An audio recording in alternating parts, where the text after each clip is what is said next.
Paz do Senhor, igreja. Glória a Deus. Que bom podermos estar à bênção do Senhor.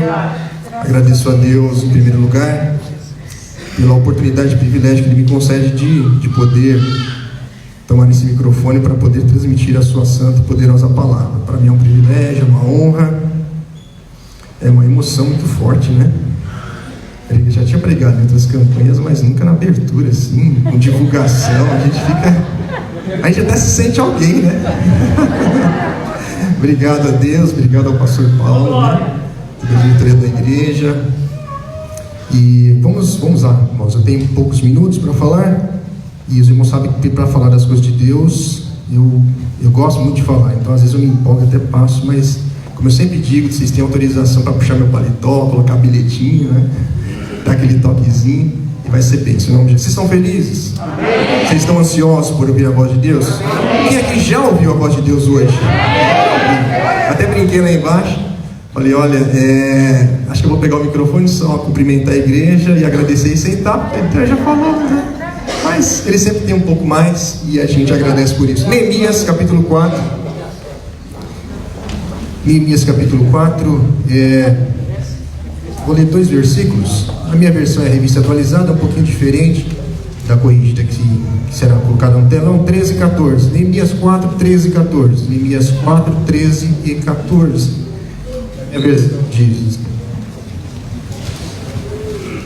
glória a Deus.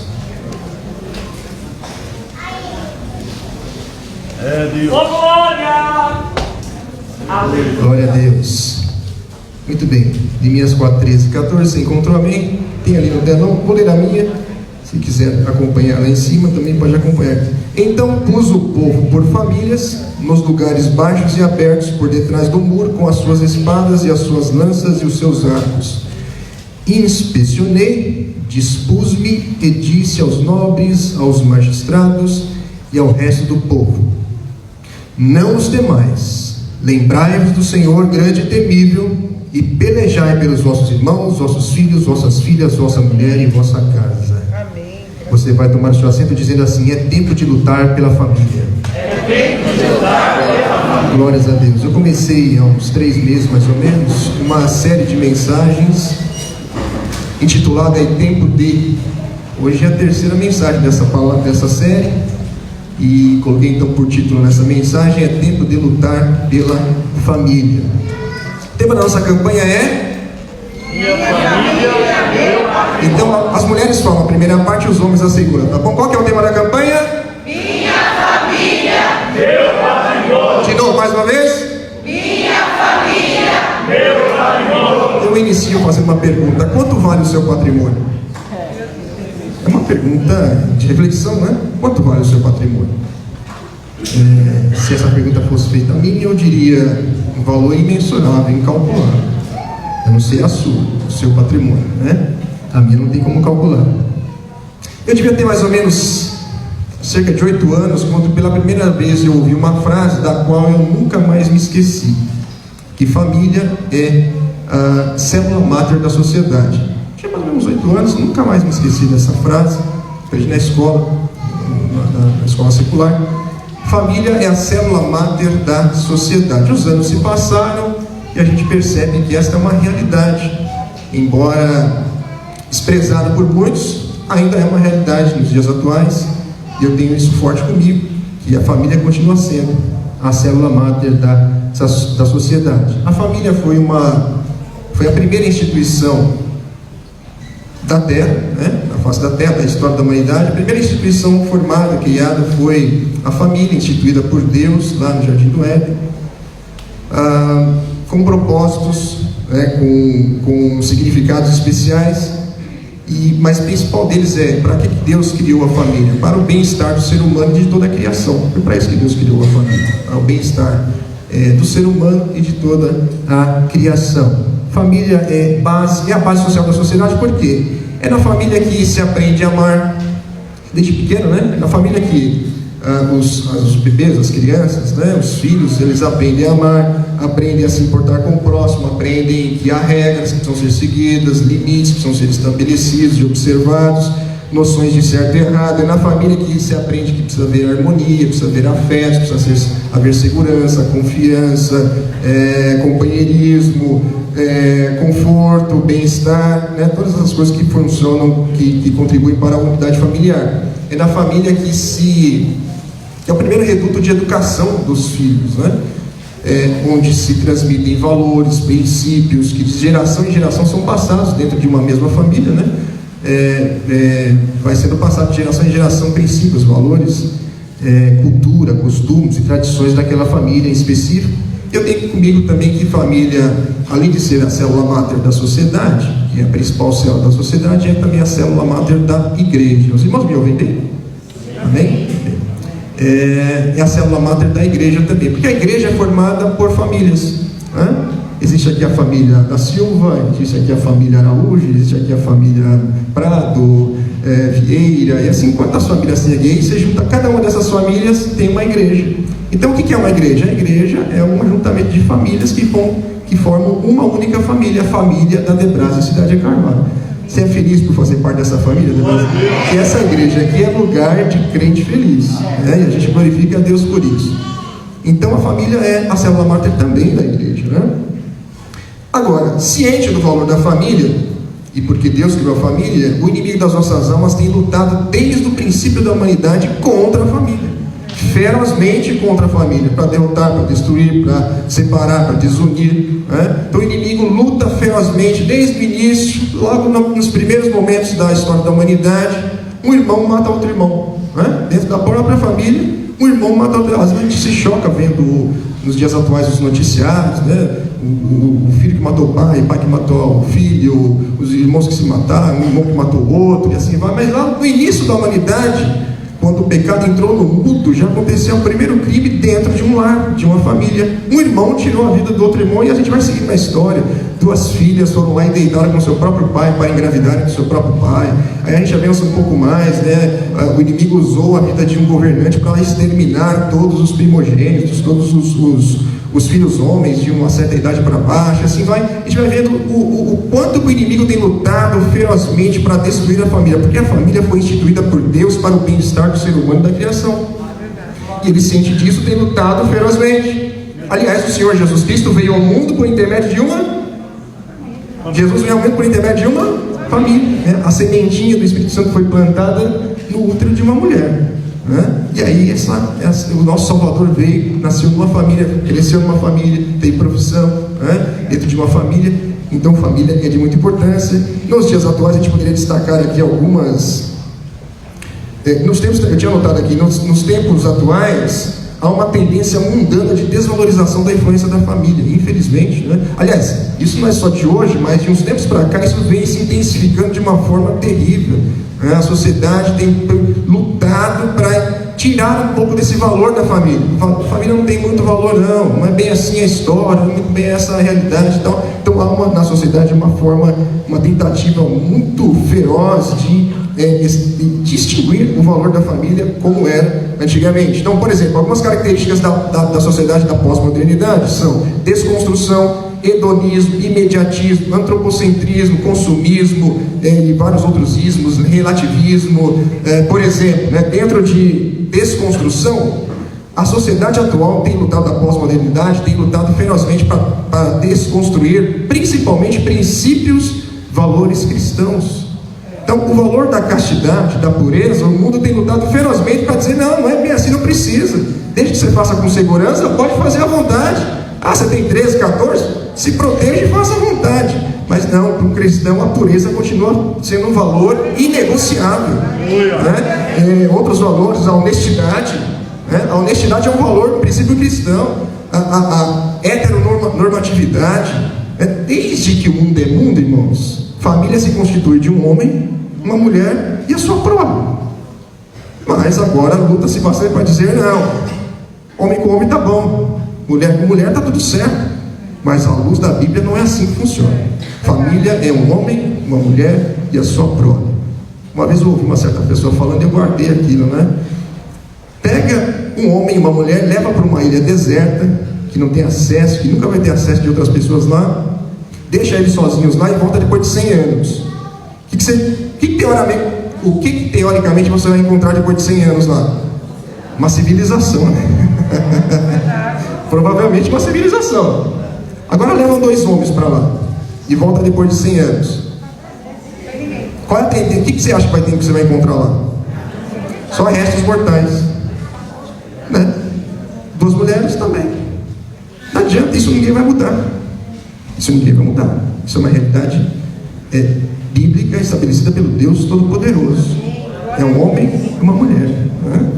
Isso aqui é um casamento. E assim vai. E a sociedade tem lutado bastante ferozmente para mudar isso. E é como se, quando a gente analisa muitas coisas que estão surgindo no meio da sociedade, e já também não é de hoje, a gente percebe que é como se a família estivesse sob fogo cruzado o tempo todo do inimigo. Mas o tempo todo. Então pais que não são mais as principais influências dos seus filhos.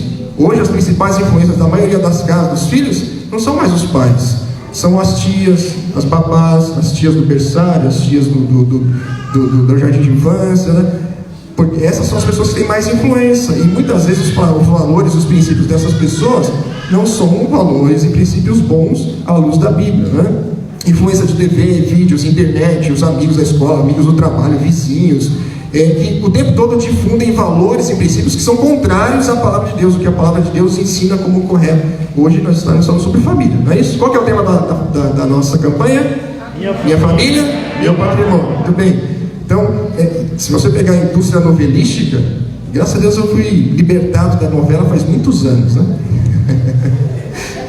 Mas tem gente aí que talvez ainda assista, mas se você assiste, você vai perceber que o que é novela. O inimigo tem usado muitas novelas, programas televisivos aí para inculcar valores contrários à palavra do Senhor o tempo todo, né? Então você pega a indústria novelística pregando contra a aceitação da infidelidade, questionamento sobre a família, o casamento, divórcio, aborto, drogas como opção de vida, homossexualidade, sexo indiscriminado. É isso que a novela prega.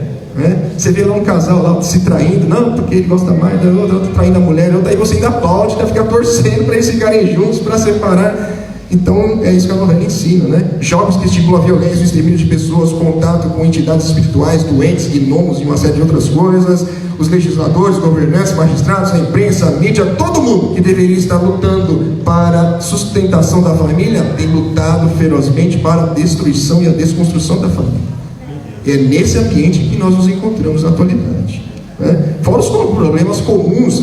Eu pergunto para a igreja: existe família perfeita? Não. Nenhuma é perfeita. Mas a família pode ser feliz? A luz da palavra pode ser feliz. Então lute para que a sua família, ainda que não seja perfeita, mas seja feliz, né? Mas todas têm problemas. Os problemas comuns, né? Os mais comuns, os problemas de comunicação, problema de finanças. Você que tem problemas de finanças lá no seu lar, que às vezes está dando choque com o marido, a mulher lá, né? Recomendo para você 4 quartas-feiras, não é isso, pastor? 4 quartas-feiras, a partir da próxima quarta, agora falando sobre finanças no lar, finanças na família. Eu vi o pregador chegando aí, minhas pernas até tremeram quando eu vi aquele jovem entrando ali. Ele falou assim: não, você me perdoa que eu não vou poder vir assisti-lo pregando, porque eu tenho um compromisso. Eu falei: glória a Deus, vai em paz, né? Quando eu vi o rapaz entrar, foi pronto. Prazer estar com você aqui, pastor. Deus abençoe. Muito bem, então esse é o cenário atual. Então, são uma série de outros problemas que as famílias têm enfrentado. E meditando nesse contexto desafiador no qual a família atual está inserida, eu fiz uma relação, né? Eu me lembrei, fazendo uma reflexão sobre isso, eu me lembrei desse texto de Neemias capítulo 4, né? Neemias capítulo 4, nós não vamos ler todos os versículos, eu selecionei apenas 2 versículos, o 13 e o 14. Se quiser deixar o 14 na tela, pode deixar o 14 lá na tela. Não pode, vai basear mais a nossa mensagem de hoje, tá? Então, observando todo esse cenário em que está inserida a família hoje, me veio à memória esse contexto do capítulo 4 de Neemias. Você não sabe que Neemias foi um jovem que deixou uma posição bem paga, de uma posição de honra diante do rei, e foi cuidar de algo que estava destruído para reconstruir, né, os muros de Jerusalém. Então ele deixou essa posição bem paga para reconstruir algo que estava destruído. E no capítulo 4, nós encontramos Neemias trabalhando juntamente com o povo. Ele conseguiu passar os outros 3 capítulos. No capítulo 4, ele se reúne com o povo e começa nessa obra, dá continuidade a essa obra de reconstrução. Quando os muros estavam mais ou menos pela metade, as brechas já estavam quase todas fechadas, os inimigos ficaram furiosos, irados, revoltosos. Não, como pode? O negócio está avançando, ele está conseguindo obter êxito e sucesso na reconstrução daquilo que estava caído e destruído. E Neemias então começa a enfrentar oposição ferrenha, forte, contra essa obra de reconstrução e de restauração dos muros de Jerusalém. E como que ele enfrenta? O inimigo queria paralisar a obra, uma grande obra que eles estavam fazendo e realizando. E como que ele reage a isso? Como que Neemias reage a essa oposição ferrenha dos inimigos? Ele vai para a oração. Depois age com prudência, pega o povo, separa por famílias, coloca em lugares estratégicos, coloca todo mundo armado, treinado e preparado. Se o inimigo atacar, nós vamos reagir e vamos destruir esses inimigos aí. E no versículo 14, ele dá uma terceira, ele toma uma terceira atitude, que é trazer uma palavra de encorajamento para o povo. No versículo 14, ele traz uma palavra de encorajamento para que o povo continuasse, apesar das lutas, das dificuldades, das barreiras, das investidas do inimigo, o povo continuasse trabalhando sem parar, sem cessar. Então, traçando um paralelo entre esse episódio da reconstrução dos muros e o que eu estou chamando aqui de manutenção das famílias nos dias atuais, em que a sociedade tem lutado ferozmente contra as famílias, fazendo um paralelo entre essas duas situações, eu quero trazer a mesma palavra que Neemias deu para o povo de encorajamento, para nós, para mim e para a sua vida nessa noite. Uma palavra de encorajamento baseada em 3 fases. 3 fases, tá bom? A partir de agora nós vamos usar essas 3 fases. O pastor me deu até as 9. Vamos lá, vou tentar, tá bom? Professor de escola dominical, perfeccionista, corintiano.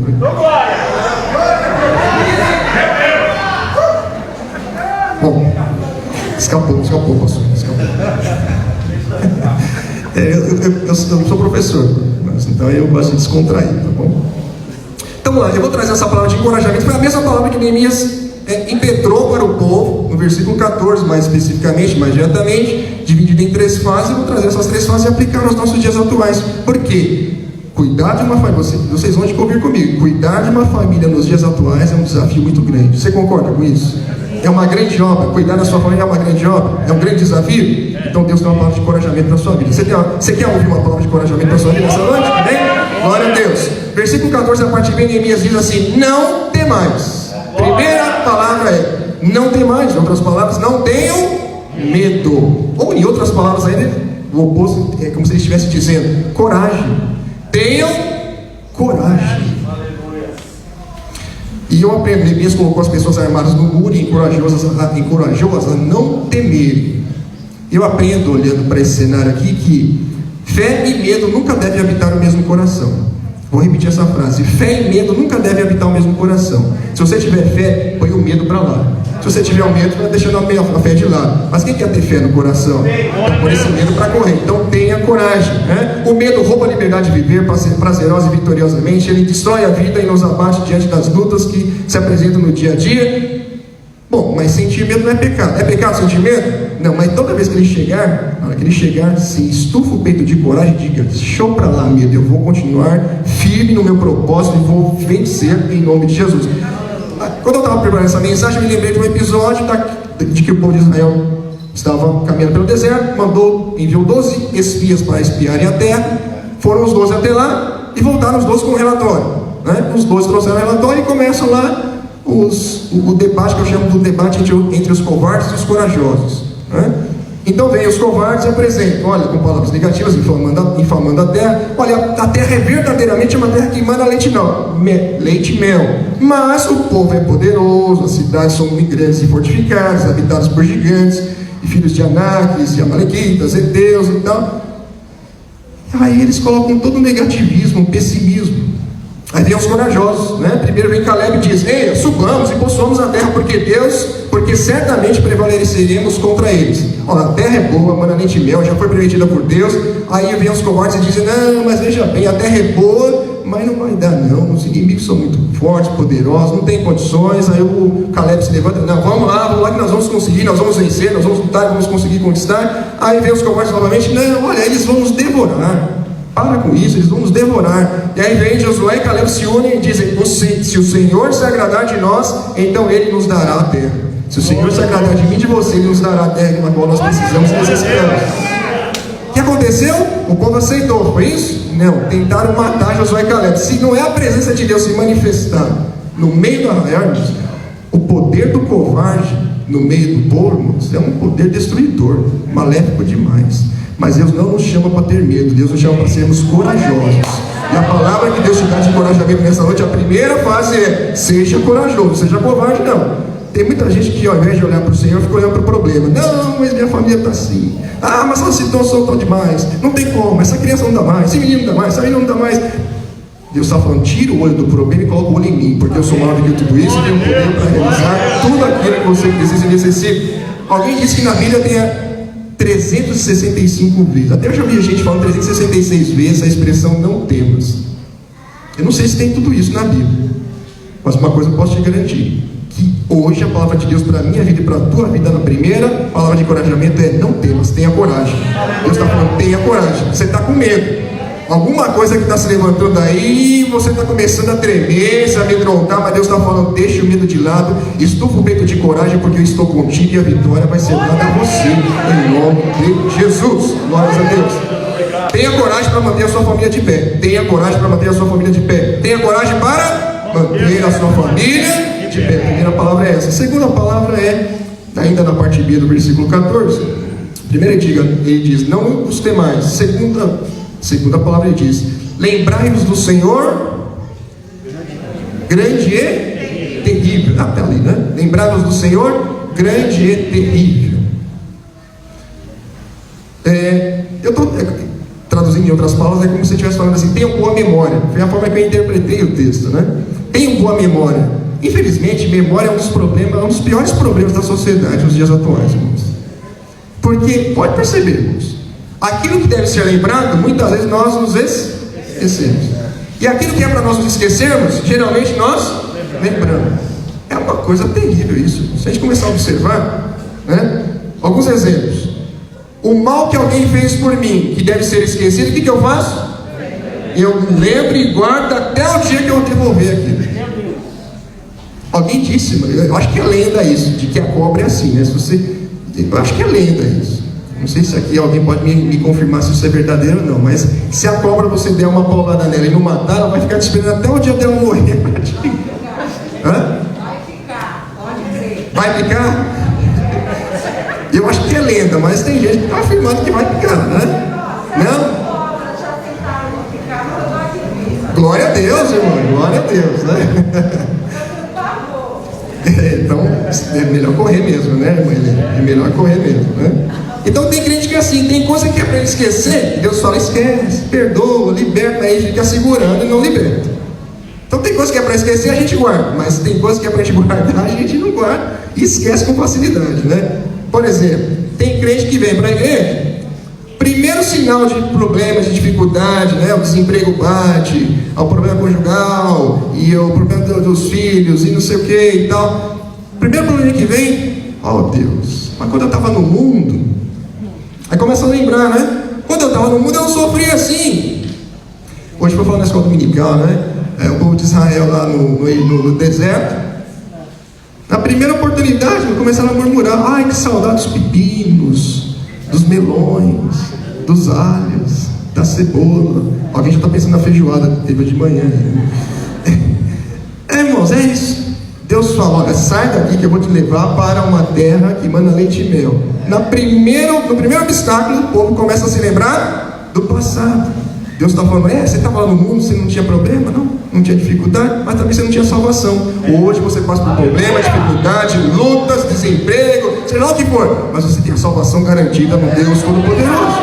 Que negócio é esse? Né? Aí fica lembrando que não é para lembrar. Para essas pessoas, Deus tem uma palavra lá em Isaías 43, 18 e 19, que Deus diz assim: não vos lembreis das coisas passadas, nem considereis as antigas. Porque é isso que faço coisa nova e já está à luz. Deus tem coisas novas para a sua vida. Deixa o que está no passado lá. Deus tem coisa nova para você. Olha para frente. Deus tem coisa nova para a sua vida. Você crê assim? E coisas que a gente tem que esquecer, né? E coisas que a gente se esquece que deveriam ser lembradas. Por exemplo, a gente deveria se lembrar dos mandamentos de Deus para cumpri-los dia e noite, para sermos abençoados. A gente se esquece dos mandamentos, de cumprir os mandamentos. As bênçãos já recebidas, nós temos que nos lembrar das bênçãos já recebidas para sermos pessoas agradecidas. Mas com facilidade nós nos esquecemos das bênçãos recebidas. Das promessas, irmãos, tem muita gente que se esquece das promessas que Deus fez. Quando eu estava preparando a mensagem, eu senti forte no meu coração. Tem gente que está sofrendo hoje, mas era para estar sofrendo realmente, porque algo por Deus permitiu, mas você está sofrendo mais do que deveria. Sabe por quê? Porque você se esqueceu que Deus já prometeu a vitória para você antes. As promessas que Deus faz para as nossas vidas, irmãos, elas precisam ser guardadas dia e noite na mente e no coração, porque elas nos servem de bálsamo no momento de deserto, de vale, de dificuldade. Então guarda as promessas de Deus, não esquece deixa o que fizer para você de lado, desocupa a memória, desocupa o HD, aí enche com promessas de Deus para a sua vida. Glória a Deus, né? Deus tem coisas maravilhosas. A gente se apega, irmãos, às coisas ruins e deixa as boas de lado. Deus está falando hoje, faz uma troca. Tira tudo que é ruim e se apega às coisas boas, porque Deus tem coisa nova e boa para a sua vida. Jeremias, escrevendo Lamentações 3:21, ele diz aqui, assim: quero trazer à memória aquilo que dá esperança. Então Deus está falando, deixa o que te traz amargura, angústia, tristeza de lado e traga o que te dá esperança. Lembra-se das promessas, das vitórias que Deus já deu no passado. Neemias diz para o povo: lembrai-vos do Senhor grande e... Então, os inimigos estão ali, estão fortemente armados, à espreita para nos derrotar, para nos destruir. Mas Deus está falando, lembrai-vos que o nosso Deus é grande. Foi cantado hoje aqui, o nosso Deus é grande. Grande é o nosso Deus, forte, terrível, poderoso nas batalhas. Nenhuma ele perdeu. Você acha que vai deixar um filho dele, escolher dele perder? Você vai ser vitorioso também, em nome de Jesus. Dá licença, é para mim essa daqui? Glória a Deus. Tá fresquinho? Pode cantar um corinho aí, Webert.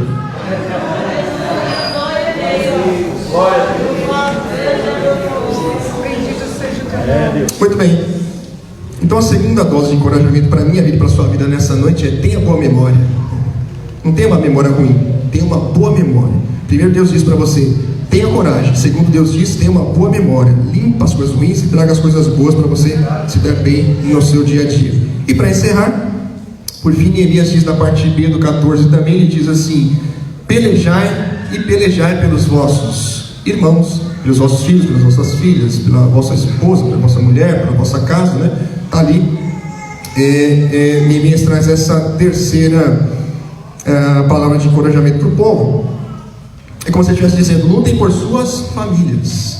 Por isso eu estabeleci o tema da mensagem de hoje é tempo de lutar pela família. Você crê que é o tempo de lutar pela família? Isso aqui está tudo sendo um preparo para que Deus daqui a pouco complete a obra, viu? Na minha vida e na sua vida também. Preparando essa mensagem, eu me lembrei de 1 Samuel 30, quando os amalequitas, se aproveitando que Davi e os seus homens tinham saído, os amalequitas vieram, tocaram fogo na cidade e raptaram suas mulheres, seus filhos, seus bens todos e levaram embora. Davi, quando volta com seus homens, ele chora, né? Todo mundo chora, aí o povo se revolta contra Davi, querendo culpar Davi, e Davi se amargura demais, até que ele se reanima no Senhor. Ele está ali amargurado e buscando em Deus uma solução, uma resposta. A palavra de Deus diz claramente: Davi se reanimou no Senhor. A partir do momento que Davi se reanimou no Senhor, ele buscou a direção de Deus, falou: Deus, é para ir. Deus falou: vai. Ele juntou forças e partiu, foi em busca do que havia sido tomado, e diz a palavra do Senhor que ele retornou com tudo que tinha sido tomado. O que eu aprendo com isso? Que quando nós nos dispomos a lutar pelas nossas famílias, com Deus à nossa frente, tudo que foi tirado, tudo que foi embora, Deus está falando que vai voltar, vai retornar. Da forma que for, Deus vai trazer tudo de volta. Aquela paz, o ambiente familiar, aquela harmonia, aquela alegria na mesa, à volta da mesa. Foi falado aqui, que às vezes os pais não falam mais, não conversam, como Deus estava, vai voltar tudo. Vai voltar tudo. Você está sentindo falta? Deus está falando: hoje é tempo de mudança, é tempo de batalhar pelas famílias, vai voltar tudo. Como Davi, às vezes a gente se sente angustiado, abatido, desanimado. Às vezes você se sente dessa forma, dizendo: meu filho não tem mais jeito, meu marido não tem mais jeito, Minha esposa, então, não tem mais jeito. E minha vida, daqui não sai não. Minha família não tem mais jeito. Foi destruída, acabada, não tem mais solução, não tem mais condição. Mas nós vamos aprender com Davi a nos levantarmos. E a palavra de Deus para nós, para mim, para a sua vida nessa noite é assim: se levanta desse chão, erga a sua cabeça, sacode o pó que ficou aí, sacode o pó e parte em busca, porque Deus está te dando a vitória. Deus está te dando um sinal verde hoje. Parte em busca daquilo que foi tirado. Vai atrás. Deus está falando para você. Deus está dando a resposta para alguém aqui. Vai atrás do que foi tirado. Vai atrás do que foi roubado, porque Deus vai te dar vitória e você vai trazer tudo de volta para a glória do nome do Deus Todo-Poderoso. E aí na parte A do versículo 14, na minha versão diz assim, Neemias quando vai falar com o povo, ele diz: inspecionei. Na versão corrigida diz assim: olhei, né? Inspecionei, que é investiguei, observei, analisei. Na minha versão diz: dispus-me. Na versão corrigida que está ali, ele diz: levantei-me. Que é a mesma coisa, são sinônimos, né? Dispus, levantei. E quando eu estava preparando essa mensagem, irmãos, eu senti fortemente no meu coração Deus falando assim: hoje é tempo de meu povo batalhar pela sua família, mas de pé. Deus vai de pé, você vai de pé batalhar pela sua família. É tempo de lutar pela família. Sim ou não, irmãos? É tempo de lutar pela família. Então você que hoje crê que precisa de uma vitória na sua família, você vai se colocar de pé. Nós vamos batalhar juntos hoje, de pé, de pé, de pé, de pé, de pé. Só você que sente que precisa. Se você não precisa, não tem problema. Mas se você precisa hoje, se você tiver uma intervenção divina hoje na sua família, seja lá qual for o problema, né? Tem muitos tipos de problema. E Deus sabe qual é o problema que você está passando, porque a mensagem está vindo, não é à toa. Hoje você vai batalhar de pé pela sua família. Você vai fazer o seguinte: eu vou lhe convidar. Você vai estender as suas mãos ao céu. Quem pode, né? Às vezes está com criança, não consegue. Você vai estender as suas mãos, as duas mãos aos céus. Você vai fechar os seus olhos. E você vai agora memorizar, né? Ou meditar, trazer à memória aqui a sua família. Você vai colocar agora a sua família na sua mente agora. Coloca a sua família na sua mente. Estenda as mãos aos céus, com os olhos fechados. Toda vez que eu falar uma palavra, você vai dizer assim: sai em nome de Jesus. Essa foi a palavra que Deus deu para trazer para a igreja nessa noite. Tudo que foi falado até aqui foi só um preparativo, porque Deus quer dar essa vitória agora para você e para a sua família. Eu vou dizer uma palavra, por exemplo, é só para treinar, tá bom, gente? Só para treinar. Eu vou dizer assim: refrigerante, você vai fazer o quê? Sai em nome de Jesus. Talvez seja um sinal de Deus para muita gente aí, né? Eu cortei faz muitos anos já, né? Mas é só um treinamento. Você entendeu o que vai fazer? De olho fechado. Eu vou falar algumas palavras que Deus colocou no meu coração. Você vai colocar a sua família na sua mente agora, com o olho fechado. Se liga no trono da graça.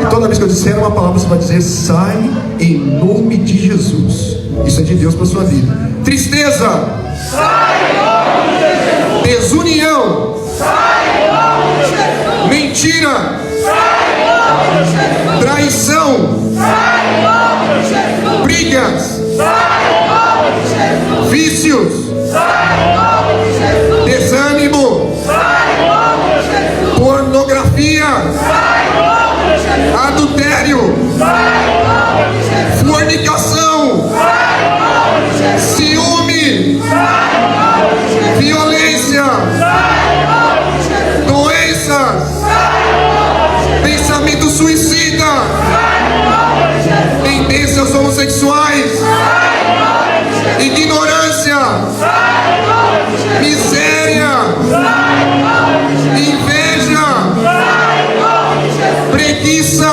Sai em nome de Jesus. depressão, Sai em nome de Jesus. opressão maligna. Sai em nome de Jesus. Ah, mini restre gloma na gachorra, maná.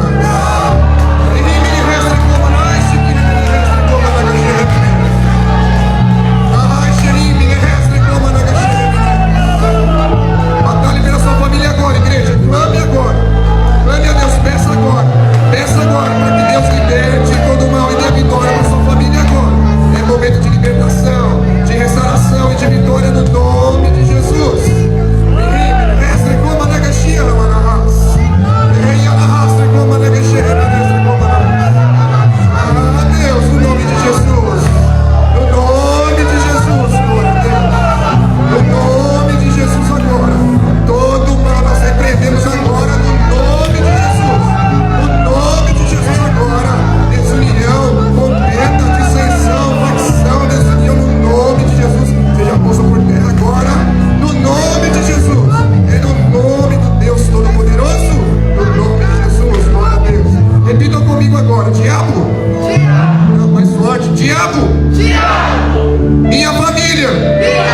bem que Deus lhe deu para o seu bem-estar. Lute